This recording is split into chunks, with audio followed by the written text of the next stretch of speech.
savez, nous, ASPT, nous sommes une structure qui est sous tutelle.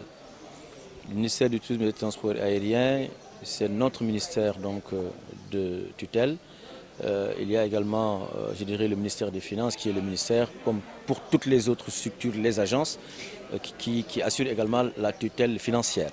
L'ASPT, comme agence d'exécution, a été créée en 2014 par le décret 2014-245 qui indique clairement ses attributions, son fonctionnement, son organisation. Nous avons conscience qu'au niveau de l'ASPT, je veux dire le top management, évidemment, et les équipes également, on leur fait comprendre que nous ne pouvons rien réussir sans nous appuyer un peu au niveau des territoires, au niveau de la base, au niveau des organisations, que ce soit les syndicats d'initiative, les SRT et toute forme en tout cas d'organisation, des acteurs du tourisme, que ce soit des hôteliers, des restaurateurs, des artisans, en tout cas de tous ceux qui interviennent dans la chaîne de consommation, en tout cas touristique.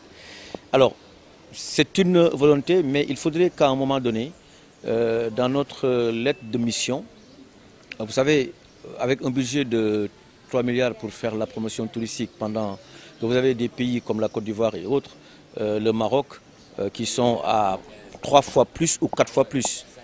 Donc vous êtes obligé à un moment donné de faire ce qu'on appelle une adéquation intelligente entre les ressources et entre vos moyens et vos objectifs.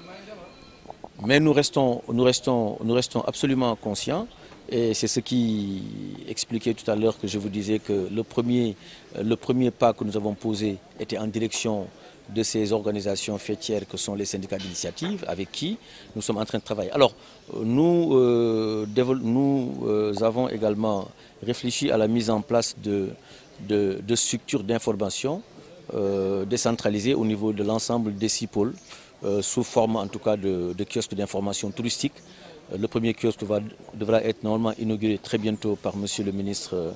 Il se trouve au niveau de la place de la Renaissance africaine, donc à Dakar. Nous sommes dans un secteur, certes, dont la gouvernance est assurée par le public, par un ministère, mais ceux qui entreprennent, ceux qui investissent, c'est également, je dirais, le secteur privé. Donc ces deux partenaires, n'est-ce pas, ne peuvent en tout cas avancer qu'en étant ensemble, en se parlant, en s'écoutant. Et tout ça, ça doit être empreint d'une certaine générosité dans les idées, dans l'acceptation des uns et des autres.